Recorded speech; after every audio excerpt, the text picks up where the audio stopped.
आज आपण simple bar diagram, multiple bar diagram, सब divided बार diagram बघणार आहे. बार डायग्रामचा उपयोग आपल्याला वेगवेगळ्या प्रकारचे जे आयटम्स आहेत ते कम्पेअर करायसाठी उपयोगाला येऊ शकतं किंवा डिफरंट कॅटेगरीज आहेत त्यांच्या कम्पॅरिझनसाठी बार डायग्राम वापरला जातो. तर आपण पहिले एक्झाम्पल बघणार आहे. बघा इथं आपण टाईप केलेलं आहे. हे समजा डिपार्टमेंट आहेत आणि ही TY ची स्ट्रेंथ आहे प्रत्येक डिपार्टमेंटची. आपण जर असं बघितलं तर याचा आपण पहिले सिंपल बार डायग्राम काढू शकतो. तो कसा काढायचा, तर आपल्याला एक्स ऍक्सिस वर हे डिपार्टमेंट घ्यायचे, वाय ऍक्सिस वर नंबर ऑफ स्टुडंट्स घ्यायचे आणि मग आपण त्यांच्यावर बार तयार करू शकतो. तर आपण इथे एक्सेल मध्ये कसं बार डायग्राम काढणार आहे ते बघणार आहे. तर आपण पहिल्यांदा इन्सर्ट मध्ये जायचं आणि इथं बार डायग्राम घ्यायची. बार डायग्राम घेतल्यानंतर इथं आपण याच्यात डेटा आपण देणार आहे आधी त्याला. तर डेटा देताना इथे क्लिक केल्यानंतर डिझाईनचा ऑप्शन आला, सिलेक्ट डेटा घेतला. तर हा डेटा आपण सिलेक्ट केलेला आहे. तर हे बघा बार डायग्राम तयार झालेले आहेत. आता इथे एडिट जायचं. एक्स ऍक्सिसला आपल्याला डिपार्टमेंटची नावं पाहिजेत, तरी आपण डिपार्टमेंटची नावं अशा पद्धतीनं देऊ शकतो. ओके, आता इथे डिपार्टमेंट आलेलं आहे. फक्त आपल्याला इथं डिपार्टमेंट नकोय, तर आपल्याला इथून एडिट परत एकदा करू आपण आणि फक्त हे देऊया आपण. तर अशा पद्धतीने हे नंबर ऑफ स्टुडंट्स आलेले आहेत डिपार्टमेंट वाईज. इथं आपल्याला हे कम्पॅरिझनसाठी उपयोगाला येते. तर आपण इथं बघितलं तर हे पहिला बार डायग्राम आहे. काय दाखवतोय तो आपल्याला बार डायग्राम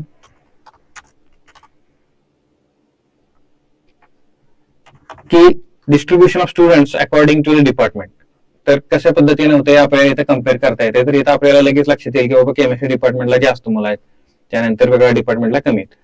तर याच्यात परत आपण अजून वेगळ्या प्रकारचे लेआउट्स बघू शकतोय. बघा इथं आपल्याला नंबर ऑफ स्टुडंट्स इथं दाखवलेला आहे किंवा हे नंबर ऑफ स्टुडंट्स वर येते. तर अशा पद्धतीने आपल्याला लेआउट आहेत, त्याच्यावरून आपण करू शकतो. इथं व्हॅल्यू पण दाखवू शकतो ज्या आहेत त्या. तर आपण आता हा ठेवूया, म्हणजे वाय ऍक्सिस वर आपल्याला नंबर ऑफ स्टुडंट्स आहेत आणि ह्या लाईन सुद्धा आपल्याला रिमूव्ह करता येतात. तर हा पहिला सिंपल बार डायग्राम झाला. ओके, आता आपल्याला मल्टिपल बार सब डिवायडेड बार डायग्राम काढायची आहे. म्हणजे आपल्याकडे नंबर ऑफ स्टुडंट्स आहेत फक्त ते मेल आणि फिमेल कॅटेगरीमध्ये. तर याचा आपल्याला सिंपल बार डायग्राम नंतर आपण बघणार आहे सब डिवायडेड बार डायग्राम. तर इथं जायचं, इथं आपण सब डिवायडेड एका ह्याच्यात वेगळ्या पद्धतीचे कॅटेगरी येणार आहेत म्हणून सब डिवायडेड बार डायग्राम दाखवतो. त्याच्यात वेगळ्या एकाच कॅटेगरीचे वेगळे भाग केलेत. म्हणजे आपलं डिपार्टमेंट हे कॅटेगरी होतं, त्याच्यात मेल आणि female according to the gender आपल्याला दाखवायचं. तर इथं आपण क्लिक केलं की इथे सिलेक्ट डेटा म्हणून ऑप्शन येतोय. तर डेटा आपण अशा पद्धतीने सिलेक्ट करू. सिलेक्ट केल्यानंतर आपल्याला इथे एडिट करायचं आणि इथे डिपार्टमेंटची नावं द्यायची फक्त खाली. ओके, आणि मग इथं आपल्याला हा बार डायग्राम मिळालेला आहे, सब डिवायडेड बार डायग्राम.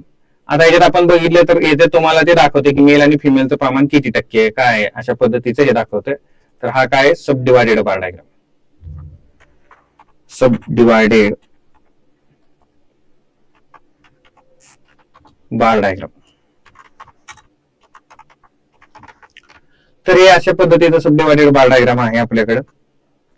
आता याचे पण वेगळ्या पद्धतीचे क्विक लेआउट्स इथं आपल्याला मिळतात एक्सेलवर, की जे तुम्हाला व्हॅल्यू दाखवू शकतो आपण. मेल फिमेल जोडलेले दाखवू शकतो, पॉइंट्स कसे जोडलेले ते सुद्धा, किंवा हे अशा वेगळ्या पद्धतीने तर वेगळा दाखवू शकतो तुम्हाला. तर आपण व्हॅल्यू दाखवून सुद्धा घेऊ शकतो किंवा पर्सेंटेज घेऊ शकतो. तर याच्यावरून आपल्याला लक्षात येते की मेल आणि फिमेलचं प्रमाण ऑन अन ऍव्हरेज एकसारखंच आहे, थोडंफार कमी जास्त होते. तर हे सब डिवायडेड बार डायग्राम अशा पद्धतीने तुम्हाला मिळते. बेरीज ही शेवटी एकच असणार आहे. इथे जी बेरीज होती 20 तशीच इथं पण बेरीज आहे. बेरीज या टोटल कॉलमची 20 बेरीज इथे, म्हणजे इथं 60 आहे आणि इथं 100 आहे. म्हणजे केमिस्ट्री डिपार्टमेंटची टोटल 160च आहे इथे. अशा पद्धतीने हा सब डिवायडेड बार डायग्राम आहे. आता त्याच्यानंतर आपण बघणार आहे मल्टिपल बार डायग्राम. आता मल्टिपल बार डायग्रामचा उपयोग काय, तर वेगवेगळ्या वर्षांचं आपण कम्पॅरिझन करू शकतो एकाच कॅटेगरीचं. तर आता आपण डिपार्टमेंटची स्ट्रेंथ ह्या 2 वर्षांसाठी बघतोय, 2023 आणि 2024. तर आपण काय करायचं, तर परत इन्सर्ट मध्ये जायचं, इथं बार डायग्रामला जायचं. आता मल्टिपल बार डायग्राम सिलेक्ट केलं आपण आणि इथं आपण जाणार आहे आणि मग इथं गेल्यानंतर सिलेक्ट डेटा म्हणते ते. तर आता सिलेक्ट डेटा आपण केलेला आहे. हा डेटा आपण सिलेक्ट केलेला आहे. आता ओके, आता इथे एडिट करणारी कॅटेगरी डिपार्टमेंट वाईज. ओके, तर आता हे 2023 त्यानं सिलेक्ट केलेलं आहे, तर त्याच्यामुळे आपण जरा असं सिरीज परत एकदा सिलेक्ट करूया. तर आपण डेटा इथं देताना अशा पद्धतीने देणार आहे ऍड.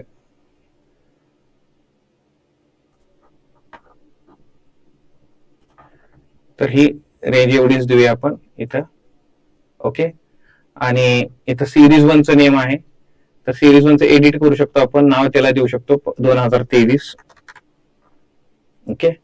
आणि सिरीज 2 ही आपली 2024 आहे, तर तिथं आपण त्याला नाव बदलू शकतो. आणि एक्स ऍक्सिसवर डिपार्टमेंट पाहिजे, तर ही डिपार्टमेंट आली. तर हे अशा पद्धतीने मल्टिपल बार डायग्राम येते, याच्यात आपल्याला वेगळ्या वर्षांचे कंपॅरिझन करता येते, कुठल्या डिपार्टमेंटला किती प्रमाणात विद्यार्थी वाढलेले. तर आपण बघितलं तर 2023 पेक्षा 2024 ला डिपार्टमेंटला स्ट्रेंथ थोडी थोडी कमी झालेली अशा पद्धतीने दिसतो हा multiple bar diagram. Multiple bar diagram. तर हे 3 प्रकारचे आता तुर्तास आपण बार डायग्रामचे प्रकार बघितलेले, simple bar diagram, sub divided bar diagram आणि multiple bar diagram. Simple bar diagram compare करायसाठी वापरला जातो, वेगळ्या प्रकारचे कॅरेक्टरिस्टिकचे मॅग्निट्यूड म्हणजे त्याचे किती व्हॅल्यूज आहेत ते कम्पेअर करायसाठी. तसंच सब डिवायडेड बार डायग्राम ही कशासाठी आपल्याला उपयोगाला येते, is use to show how category divided into smaller sub category. आता ही मेन कॅटेगरी होती डिपार्टमेंट, त्याच्या सब कॅटेगरीज आहेत मेल आणि फिमेल जेंडर, त्याच्यानुसार आपण बघितलेलं आहे. मल्टिपल बार डायग्राम मध्ये आपण 2 किंवा 3 व्हेरिएबल एकाच कॅटेगरीसाठी कम्पेअर करू शकतो. इथे व्हेरिएबल म्हणजे वर्ष आहेत आपली आणि कॅटेगरी आपली डिपार्टमेंट आहे. तर अशा पद्धतीने हे बार डायग्राम आहे. त्याच्यानंतर आपण बघणार आहे पाय चार्ट. आता पाय चार्ट मध्ये काय असतं की वेगळ्या प्रकारच्या कॅटेगरीज ह्या तुम्हाला एका सर्कल मध्ये दाखवता येतात, त्याला आपण म्हणतो pie chart. Pie chart is circular diagram show how different categories contribute to work. म्हणजे टोटल मध्ये सर्क्युलर मध्ये किती कोण कॉन्ट्रीब्युट करते अशा पद्धतीने. तर उदाहरण आपण बघूया कॅटेगरी की आपण खर्च कुठल्या कुठल्या गोष्टींवर करतोय असं दिलेलं आहे. समजा फूड, एंटरटेनमेंट, सेव्हिंग, ट्रान्सपोर्टेशन, ऑर्डरला खर्च किती होतोय, तर अशा पद्धतीचा हा खर्च आहे. टोटल आपण 4,000 रुपये खर्च करतोय. तर आता हे सर्कल आहे, सर्कल असल्यामुळे आपल्याला इथं अँगल काढावा लागणार आहे. तर अँगल काढायचा फॉर्म्युला काय आहे, तर 1500 ही अमाऊंट आहे बघा, इथं 1500 आपण अमाऊंट सिलेक्ट केलेली, भागिले टोटल अमाऊंट 4000 गुणिले 360 केलं की आपल्याला डिग्री मिळते. म्हणजे आपल्याला जेव्हा सर्कल काढायचं, सर्कल काढताना अँगल लागतो किंवा डिग्री लागते, तर तो अशा पद्धतीने कॅल्क्युलेट करू शकतो आपण. इथं सुद्धा बघितले तर 800 भागिले 4000 गुणिले 360, तर तो अँगल आलेला आहे 72. अशा पद्धतीने आपण अँगल काढणे गरजेचं आहे, आपल्याला त्याशिवाय पाय चार्ट काढता येणार नाही. सिमिलरली आपण पर्सेंटेज काढू शकतो की किती पर्सेंट कॉन्ट्रीब्युट करतोय, तर फक्त आपण 360 च्या ऐवजी 100 न बोललं की हे पर्सेंटेज मध्ये कन्वर्ट होणार आहे. तर आपण याचा पाय चार्ट काढूया. तर आपण नेहमीसारखे इन्सर्ट मध्ये जाणार आणि इथं पाय चार्ट आहे, पाय चार्ट सिलेक्ट करणार. पाय चार्ट सिलेक्ट केल्यानंतर आपण याच्यावर क्लिक करणार आणि इथं सिलेक्ट डेटा करणार. आता इथं सिलेक्ट डेटा करताना आपण फक्त एवढीच आपण फक्त हे सिलेक्ट करणार आहे. ओके. तर हे आपल्याला अशा पद्धतीनं हे तयार झालेलं आहे. आता सिरीज 1 इथं काय आपली amount to be expend, amount किती आपण खर्च केलेली आहे ती. तर हे अशा पद्धतीने आलेला आहे पाय चार्ट. आता जर तुम्ही बघितले तर क्विक लेआउट मध्ये तर इथं पर्सेंटेज तुम्हाला दाखवते किंवा किती खर्च झालेला आहे कुठल्या कॅटेगरीवर. तर हे आपण असं पण दाखवू शकतो किंवा हे असंही दाखवू शकतो. तर आपण हे असं बघितलं तर लक्षात येईल. तर आपण जे इथं बघतोय आता फूडवर किती टक्के खर्च झालेला आहे, 37% बघा. फूडवर किती खर्च झालेला आहे, 37%. एंटरटेनमेंटवर 20% खर्च होतोय, 20% खर्च दाखवलाय. सेव्हिंगवर किती खर्च झालेला आहे, 25%. ट्रान्सपोर्टेशनवर 13% खर्च झालेला आहे, त्याने अप्रॉक्सिमेशन घेतलेलं आहे. आणि ऑर्डरला 5% झालेलं आहे. तर अशा पद्धतीने टोटल आपली ती 100% गेलेलं आहे. आणि हे त्याचे अँगल्स आहेत. म्हणजे इथे ऍक्च्युली हा सर्कलचा अँगल किती आहे, हा 135 डिग्री फूडचा. तर आपल्याला सर्कल काढून मग त्याचे अँगल मोजर करून आपण पाय चार्ट अशा पद्धतीने काढू शकतो. तर आता इथं आपण ह्याला काय म्हणू शकतो, पाय chart. Pie chart showing distribution of expenditure on different categories.